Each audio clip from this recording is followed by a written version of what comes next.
Welcome to Suzanne's Real Life Real Estate. I'm Suzanne Prezio, and each week I do a podcast that features a member of our community, somebody who either offers a specialty or a business. Because one thing we have in common, whether you're buying a house, selling a house, or never doing any of those, we all live somewhere. So this program is not about buying or selling, which of course I can help you with. You can call me at 518-577-6571. But it's about just providing with information about people in your community. And today I am very happy to have with the program a friend of mine, happy to call her a friend, Dr. AGNIESZKA Kent, who is with Upstate Veterinary Specialties. AGNIESZKA is a cardiologist with the facility, and welcome. Thank you so much for being here. Happy to be here for you, Suzanne.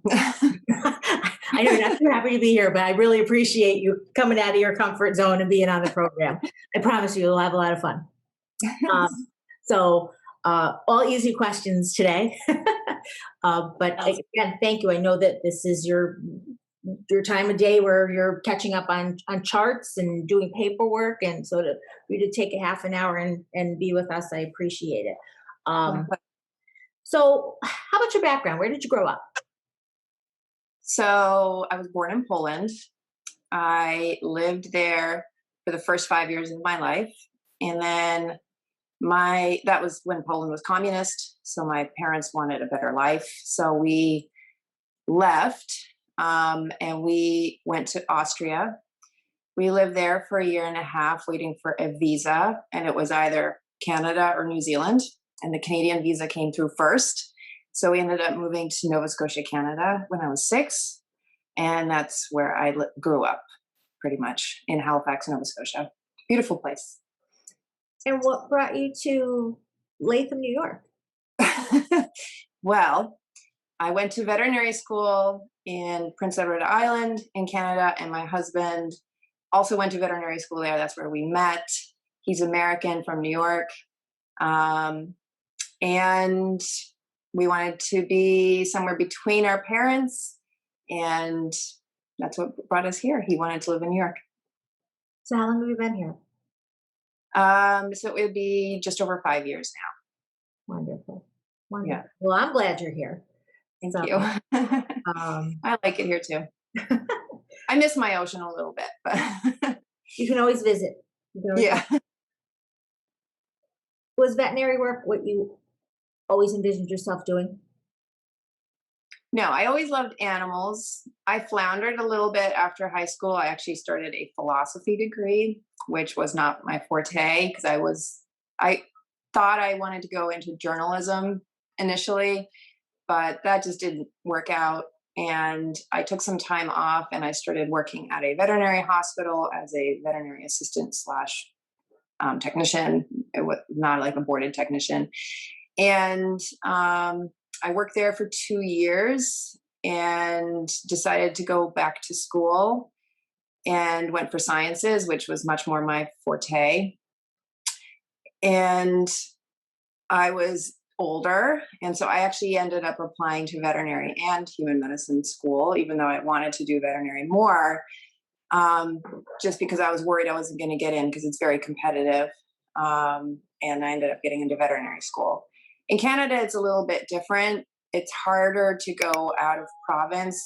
They have like a specific number of spots for each province that is allowed to go to the veterinary school. So for my province, I think it was 11 that were chosen to go to veterinary school. And half of our veterinary school was American. So it's like a small proportion of half Canadians and half Americans. Well, international, mostly Americans. Okay. So walk me through this. So you have to get a bachelor's degree.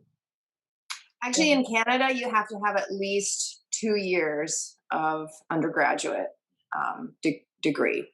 But I actually finished my degree. Okay. Yeah. And then you go to veterinary school and then you move on as a specialist? Like every veterinarian is not a specialist.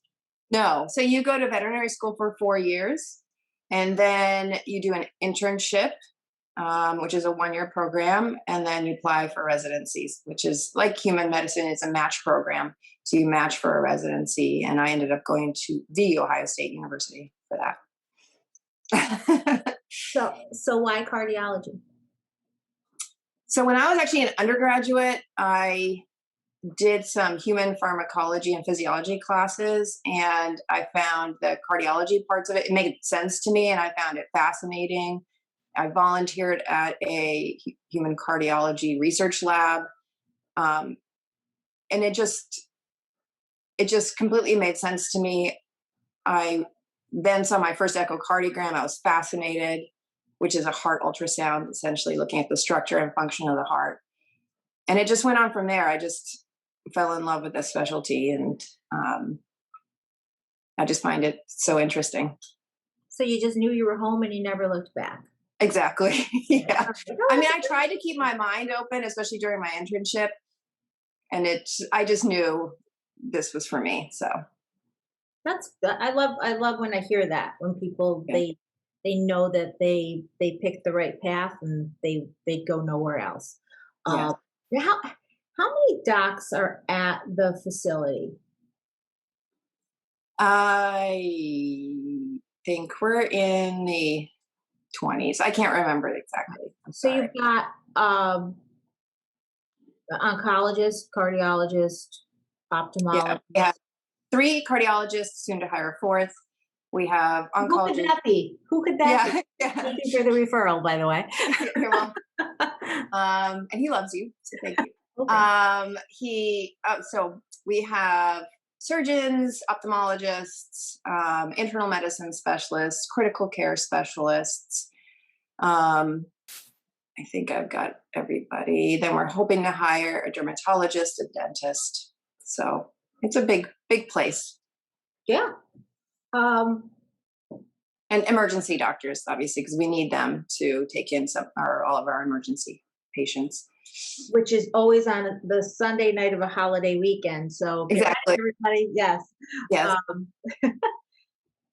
how can someone detect heart complications in their pet? So sometimes it's just that their veterinarian is examining and they hear either a heart murmur, which essentially is an extra heart sound that is indicative of more rapid or turbulent blood flow in the heart, which most oftentimes is related to a leaky heart valve, not always, or they hear a heart arrhythmia. So that would be what's called an incidental finding. Like you don't see anything outwardly, but your veterinarian catches something.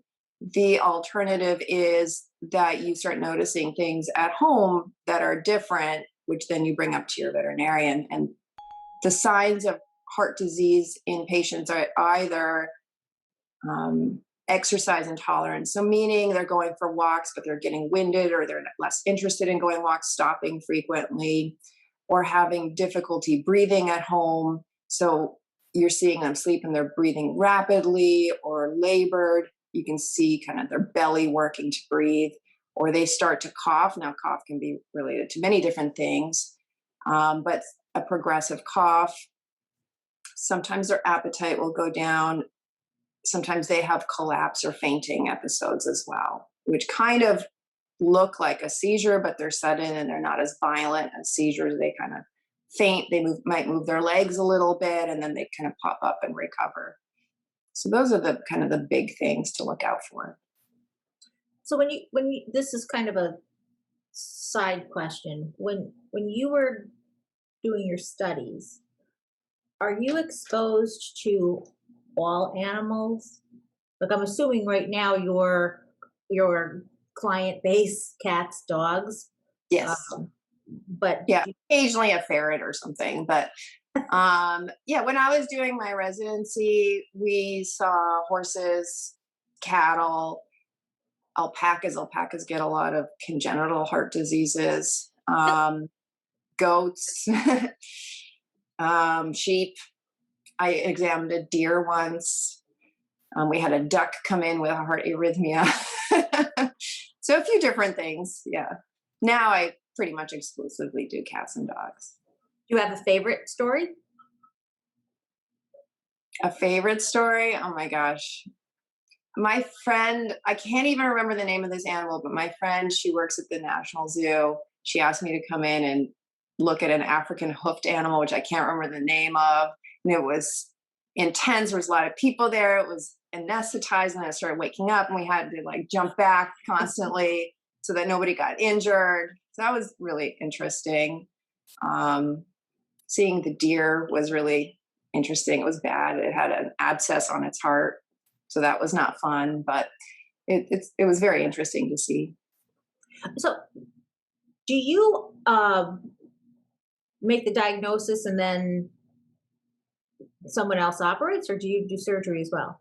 It depends. So the only surgery I do no open chest surgeries. We do what are called interventional procedures. So meaning that we use wires and catheters to go through the veins or arteries to do a procedure within the heart. And that's all done with what's called fluoroscopy, which is like real-time X-ray, or what's called transesophageal echocardiography. So meaning that we put in like an ultrasound probe into the esophagus so we can get closer to the heart to image. And then I put in pacemakers as well. So Which, go ahead. What was that? oh, you put through the vein into the heart, essentially. But if I need something open heart, then I call the surgeons. Okay, you Not open heart. I should open chest. I'm sorry. Yeah, we don't really do open heart. So but they are doing that in the facility. You're not sending them somewhere else. Okay. Yeah, rarely I'll refer somebody. There's a specific surgery. I've had clients fly to France and Japan for some open heart surgery. So yeah. Wow. Yeah. Wow. That's okay.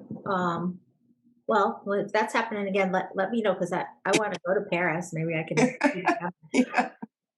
So you're with technology, then you're seeing things change all the time. Then, I mean, the way you did a Yeah. procedure 5 years ago is much different than how you're doing it now. Yeah. Well, the imaging quality has definitely, even in my 10-year career, has changed a lot. The the quality of the imaging is a lot better. And we're discovering new things all the time. So it definitely keeps you on your toes. And just it's Upstate Veterinary Specialties. It's at 152 Sparrowbush Road Yes. in Latham. Yeah. Now, do all pets eventually need a cardiologist? No, no. I mean, I would say I have a skewed idea of how much heart disease is out there because that's pretty much all I see.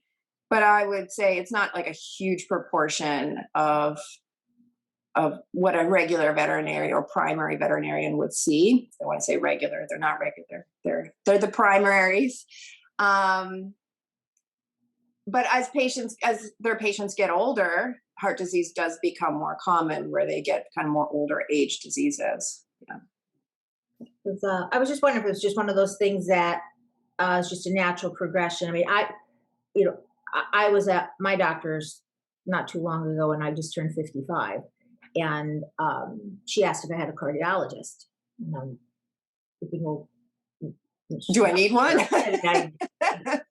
We're not a heart disease family, but I just so now what about high blood pressure? I mean, I know that obesity is an issue in the United States, and are you noticing that pets are getting heavier too? I mean, yeah, I definitely see overweight animals fairly frequently. That doesn't necessarily equate to developing high blood pressure. High blood pressure in animals generally is related to another disease. So it's like a secondary complication to another disease. Dogs certainly can get high blood pressure like people, where it's a primary issue and then can have secondary effects on the body. But a lot of times it's secondary to another disease, such as hyperthyroidism in cats, or Cushing's disease in dogs, or kidney disease in either of those. So you have to look for another reason for high blood pressure. Interesting. Okay. So it's not something that just is age related then. Sometimes in dogs, but not super frequently. Yeah. Are cardiac issues more common in dogs than cats? I'd say more common in dogs. Okay. We definitely see more dogs. Part of that too kind of depends on where you live, because if you live in a city and there's a lot more cats because people live in apartments, your population of animals is going to be probably more even. But in general, I think we see more dogs. Dogs. You hear that, Yeah. girls? You're good. Okay. So what happens during a cardiac consult? What can the fur parents expect? Fact. Yeah. So initially, our technician or assistant will attain a history that pertains to heart disease. So we have like our special questions that we ask to determine if a patient is having outward signs of the disease. And then the cardiologist would do an exam, a physical exam, more focused on the heart and lungs, and what's called perfusion. So meaning how the blood is pumped out to the body and the way we can detect whether it's adequate. After that physical examination, we go over what we think may be going on and a plan of diagnostic testing that we would want to do, which inevitably will include an echocardiogram, which is the ultrasound of the heart, plus or minus some other testing. None of that is invasive in any way. They just basically have to be restrained on a table for the echocardiogram. Infrequently, I would say we need to do a sedation or something to keep them still, because the echocardiogram can take 15 minutes or a little more, a little less. And then we would do measurements on that to compare to kind of normal values. We look at all of our diagnostics in the history, try to put it all together, and then go over with the clients what is going on, make sure that they have a good understanding of what is happening with their pet. And I think that's kind of the biggest part of our job is the discussion and making sure that owners know what's happening, what to expect for the future, what treatments we can do, and what the prognosis is. And then we are there for them when things go awry. So to call and then come back for rechecks and things like that. Now, how has the pandemic made this more interesting? Because you're Zooming, FaceTiming, because the parents can't come in with a. Yeah, I mean, that's changing, I think, in the near future. But basically, most of it has been done over the phone. It's a little bit difficult to kind of go outside for us, timing to try to get all the patients that we need to see in for efficiency's sake. Initially, it was definitely for safety's sake, but also for efficiency's sake to try to run it out of the building is challenging. But a lot of it has been done over the phone, and the animal will have to come in without their owners. I mean, oftentimes the animal would be in our examining room anyway, alone, for our diagnostic testing. But most of it's been done over the phone, which honestly has mostly gone well. But I'll be happy when people come back in the building and I know who they are and they know who I am more. So That's nice to hear. That's nice to hear. So the tests are not painful. You hit on yeah. that. And if as an owner, what can help you as the treating physician? What can an owner come in and what points can they hit on that's going to help you figure out if there's an issue or not? Letting you know their sleeping, their appetite, their behavior. What if you needed a 3-sentence diagnostic from the parent? What things help you to figure out what's going on quickly? Yeah, I mean, we do have a form that clients can fill out to help them think about things before they come in. That can be sent to owners, which goes over those questions that we then will go over again when they come in to make sure that we have a good understanding. And people usually self-reflect. So, you kind of think about things and reflect back as to what's been going on. For me, the biggest thing is when treatments have been done, because if I see a dog who's been coughing for a long time or something, trying to figure out if this is related to heart disease or something else, like if a treatment has been used, how effective has it been, and trying to reflect on those things is really important. But also trying to figure out, has there been a change in your pet in terms of their activity level or any changes in breathing or just behavioral changes, really. Does that make sense?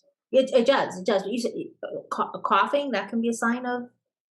Coughing can definitely be a sign of heart disease in dogs, less so in cats. They don't cough as much from heart disease. But coughing can be related, especially in older dogs, so many different things, such as like bronchitis, chronic bronchitis, and things like that. So sometimes it can be a bit of a challenge to try to figure out what the underlying cause for that is. And sometimes knowing what they've responded to therapeutically in the past can be helpful.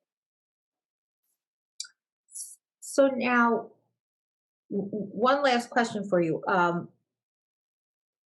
If a pet has hypertension, is that ever treated with medication? Hyper or hypo? Hyper. Hyper? Yeah, we use blood pressure controlling medication. So something to lower the blood pressure to bring it down. Because the biggest thing with high blood pressure is the secondary effects it has on the body. And we have what are called target organs, meaning the parts of the body that are going to be the most affected. So that would include the eyes. They can actually go blind from having high blood pressure over time because their retinas will detach or they'll have bleeding back there. It can have secondary effects on the heart, the kidneys. It can cause progressive damage to the kidneys and can even damage the brain if it's really uncontrolled for a long time and cause seizures and things. So it is very important to get that blood pressure under control if it's high. So, any tips on administering medicine, especially to a cat? That is the never-ending question, because I am always impressed with my clients who give their cats medications. Dogs are hard enough, but cats are, the dedication that it takes, I commend all cat owners. Really, if a cat is a good eater and you can hide something in canned food, like giving a little tiny teaspoon of canned food if they really like it, to try to get them to eat the medication in there. I'll use empty gelatin capsules to try to hide the flavor of medication so you can put the medication inside. There's pill pockets, which I find helpful for some animals that like them. It's basically a treat that has a little hole in it. You can hide the pill inside of it. You can potentially get liquid medication, sometimes compounding if it's really difficult into a liquid medication, if that's appropriate for that medication. Sometimes we need to use what's a pill popper, where it's like a little thing where you put it in the back of the throat and try to get it in there. People don't love doing that, but sometimes that can be helpful and quick. For dogs, you can use things like peanut butter, for me, I don't want very much salt. So unsalted peanut butter that doesn't have artificial sweeteners like xylitol, because that can be toxic to animals. Even marshmallows can be helpful. I have very specific rules because I don't want them to eat too much salt usually. So like cheeses and things are out, but for other dogs, that can be helpful as well. So something tasty that you can wrap around a pill. Okay. Oh, that's all helpful. Thank you. Any public service announcement? Anything? If there was one thing you could tell your pet owners, what you would like them to know, to do or not do? Yeah. So one, I guess, public service announcement that some clients are not aware of, but has been out more in the media, is that we have been seeing animals that come in for very severe heart disease called dilated cardiomyopathy due to grain-free diets. And it doesn't affect all dogs that eat grain-free diets, but it can cause very severe heart disease in some. And it's devastating because sometimes they get to a point of no return and we can't get them out of congestive heart failure or having bad arrhythmias, and get them through that. And it's diet related. So something that could potentially be preventable. So that would be my big public service announcement that I think right now would be pertinent. Well, thank you. Thank you. That's helpful. Yeah. And That's dogs. We have not seen the same. so primarily dogs. Okay. Okay. Well, you survived. You did. So, Dr. AGNIESZKA Kent, cardiologist with Upstate Veterinary Specialties, 152 Sparrowbush Road in Latham. Thank you for being here. And Thank you. well, thank you. I appreciate it because I know, like I said, it's not your comfort zone, and you're a natural. Now you're going to be calling me, "Hey, Suze, when can I come on again?" Before I let you go, if you could have dinner with anyone, dead or alive, who would it be? Oh my goodness. Probably my great grandmother.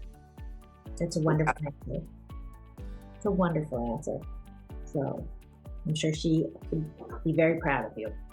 Well, thank you again.